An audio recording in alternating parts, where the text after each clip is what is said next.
Hello, my loves. It's Liz Ann here from High Vibes Life, helping you make the rest of your life the best of your life. And if you haven't already, please subscribe so you won't miss any of my upcoming videos. In this video, I'm going to share with you 5 tools to help you live with a narcissist peacefully. So there are 2 types of narcissists. There is the extroverted narcissist and there is the introverted narcissist. The extroverted narcissist is the more obvious and predominant narcissist out there. But the introverted narcissist is what is termed the covert narcissist, and sometimes is not as easily detected as the extroverted narcissist. So before I go on to the 5 tools that you will need in order to live peacefully with a narcissist, I want to remind you that none of you have to live with a narcissist. You all have a choice to leave and to go no contact. And so this video is not to take away that choice or to suggest that anyone should or needs to stay with the narcissist. It's mostly for that one that has come to this video because they want to live with the narcissist. They love that person that has this narcissism on board, but they need some tools and some help to know how to navigate life with them without having so much turmoil. Now, having said that, there are times when you absolutely should leave and go no contact. And of course, beyond the shadow of a doubt is if they are physically abusive in any way, shape, or form, you need to leave. Another thing is if they play games with you, they play mental games with you, and they're doing it very deliberately, you should go no contact. Or if they are very emotionally manipulating you, and you have a hard time not being manipulated by them, then again, you need to go no contact. In all these cases, and there could be so many more that you could discuss with your therapist, they are deliberate in what they are doing. So they are targeting you, they are deliberately treating you with contempt and as an object rather than with respect and as a human being. Now you may be wondering at this point, is there any other type of narc?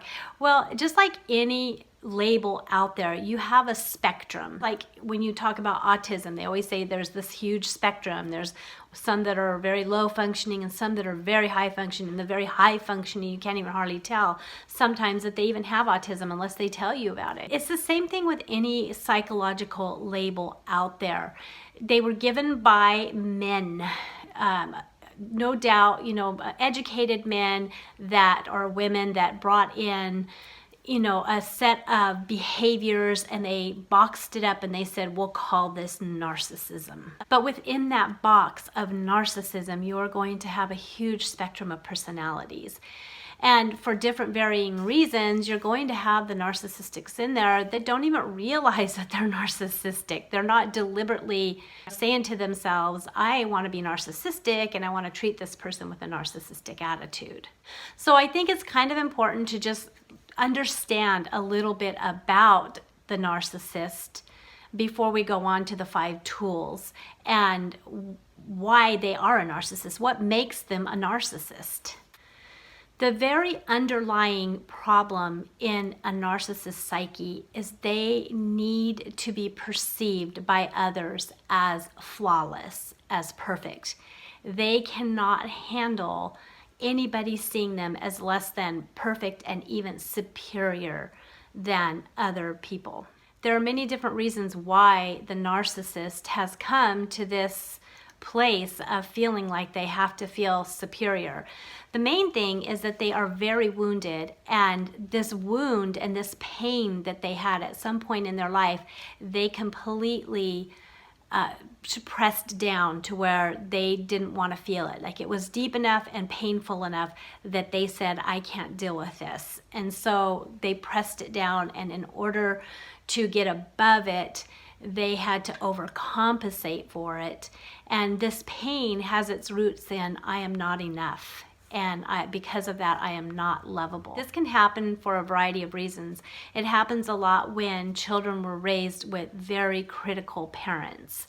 that criticize them a lot. And even it can happen in homes where maybe the parent wasn't overly critical of them, but they were in an environment and around people that constantly criticized other people. So in front of them, they more demeaning and ugly in their comments about other people behind their back, and they would laugh about them and make fun of them. The child learned and became a narcissist because they learned that in order to keep from being the object of that type of scorn, they better not do anything that would cause somebody to think badly of them.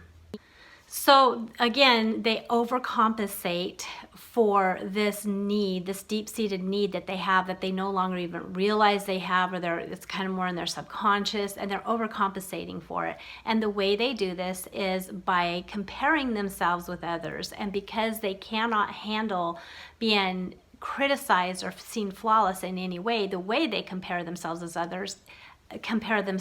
others is by showing a superiority attitude over others.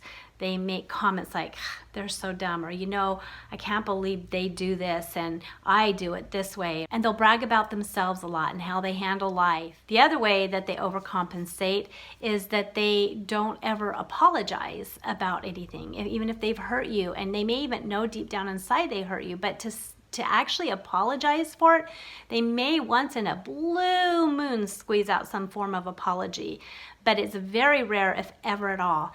And the reason they don't apologize is, again, it's admitting that they were wrong, and they cannot handle ever feeling like they were wrong in any way, because if they were wrong, it means that they are unaccepted and that they are unlovable.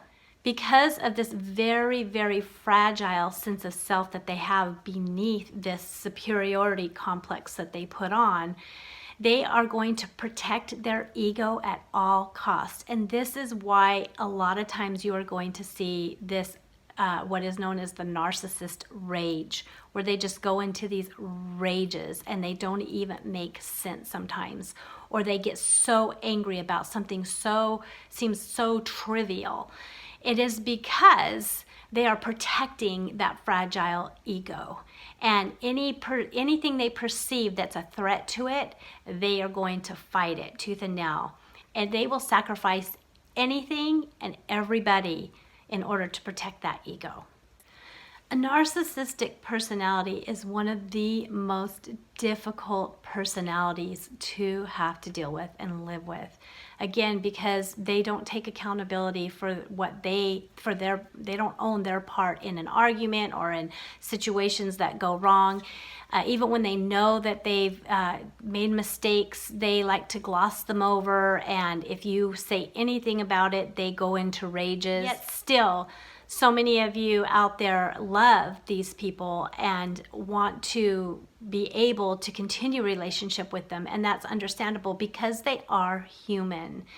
And again, if every situation is different, if you are with an extremely abusive narcissist, you do need to just let them go, because you are not going to be able to change them, and it's very likely that you're feeding their narcissism. So it would be best just to leave and to completely go no contact with them and to get some therapy. But for those of you who are looking to stay with whoever it is that is narcissistic, or have family members that you just need to know better how to deal with, that maybe aren't extreme, but they are narcissistic and it is troubling, I'm going to now give you 5 tools to help you to be able to live with the narcissist in peace. The first and most important tool that I cannot emphasize enough is you need to have your own self-love, your own self-advocacy, your own self-acceptance firmly grounded. You need to be anchored. You need to be able to feel really, really confident about who you are as a person. Because if you don't, the rest of these tools, you're not even going to be able to use them very well, because the narcissist is going to play on that weakness. If you have a weakness of who you are as a person, the narcissist is going to use it. They're going to play on it. I have a program that I've created to help people get really grounded and rooted in self-love. And I created it from my own experience with it, and it is an awesome program. And I will leave a link below if you are interested in hopping on a free 30-minute call with me, and we can discuss your needs and discuss whether or not my program would be a good fit for your circumstances. Go ahead and do that. The second tool that you need in order to live with a narcissist is what has been termed as gray rock. When you gray rock, it's essentially that you go emotionless with them. Because the narcissist, as you know, they feed on emotional reactions. Everything the narcissist does in life continually is to feed that fragile ego. And so they need emotional reactions from people. They're very manipulative, even when they don't mean to be. They are constantly using what they say, what they do, watching people, and finding out how they can get some kind of emotional reaction out of them. A lot of times it doesn't matter what type. If they make them laugh, if they make them cry, if they make them be shocked, anything. They just want some kind of emotional reaction. The best reaction is for somebody to look at them and go, wow, you know, and just think that they're so wonderful. That's their ultimate reaction that they just feed off and love.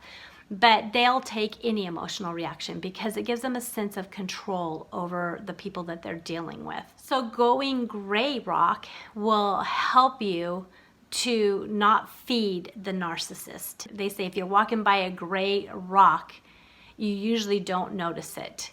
And it's basically going emotionless, not giving any emotional reaction to whatever they do or say to you to try to get that emotion. Just try to stay very neutral with them.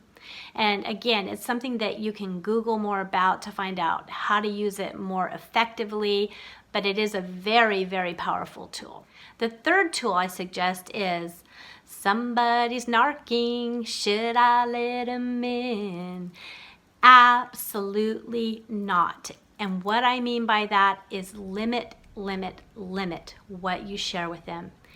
Anything that is a vulnerable place for you, keep to yourself or find somebody else to process with.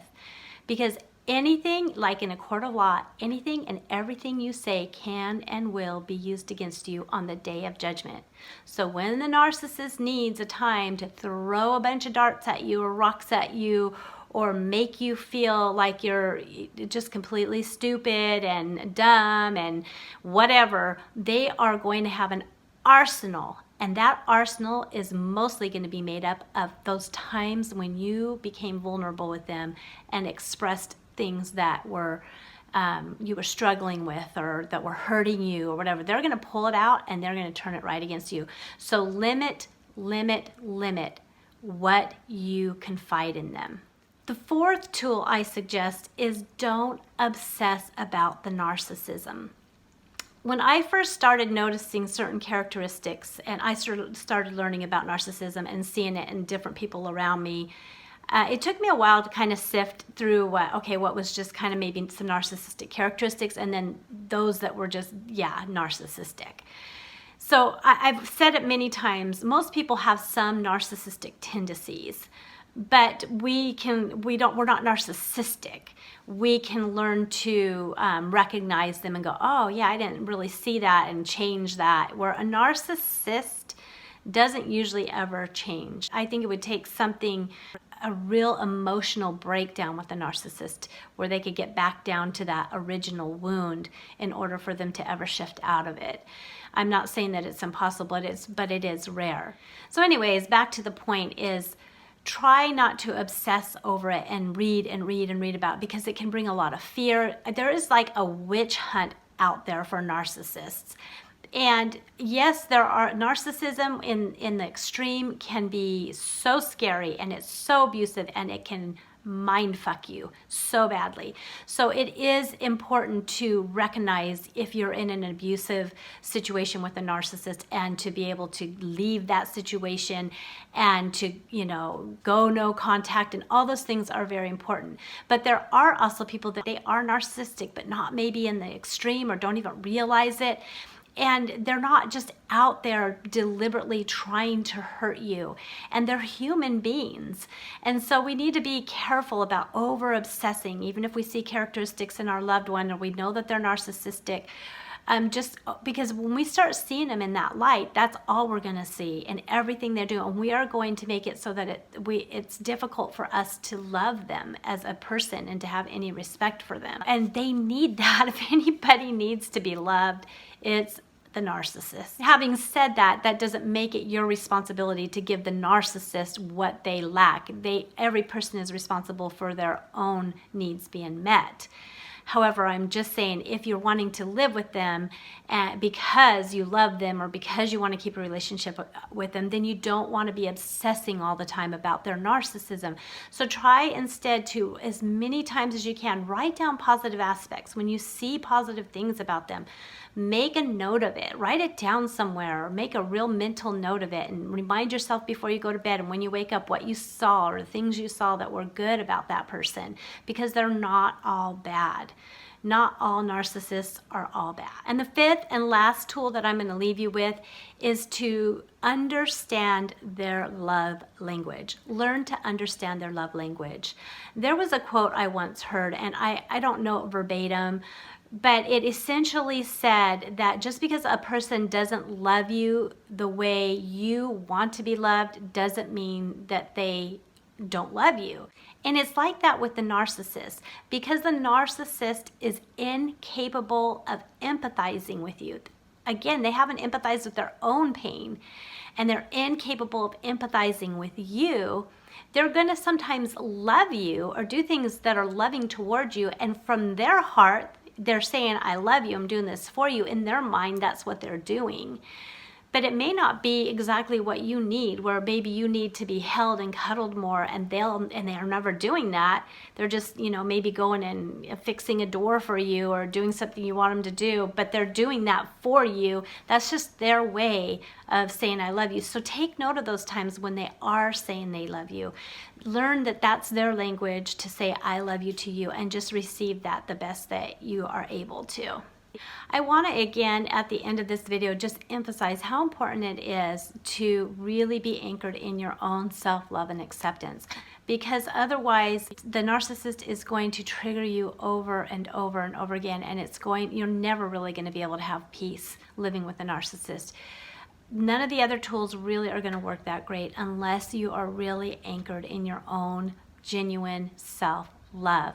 So again, if you're interested in hopping on a call with me where I can tell you a little bit more about my program and how I can help you get anchored in genuine self-love, if you're not already anchored that way, then please use the link below and we can hop on a free 30-minute call and we can talk about your needs, and you can ask any questions that you want, and it'll be a completely no pressure call, and you can decide what you want to do and if my program would be helpful for you or not. So just a quick recap. Number 1, make sure that you're anchored in self-love. Number 2, learn more about how to gray rock. Number 3, keep vulnerable subjects to yourself or find somebody else to process them with. Number 4, look for the positives. And number 5, try to understand their love language towards you. I hope this has been a helpful video for you. I would love if you're somebody that lives with a narcissist and you have other tools or things that you've done that have helped you to be able to live peacefully with them. Oh, please take this opportunity and share with others, because there are so many people out there that are really struggling with this, and your little bit of advice could be life-changing for them. So please share with us in the comments ways that you have learned that have helped you to be able to live with your narcissistic special person in your life. And if you've liked this video, please take time to give me a thumbs up. Have a good day.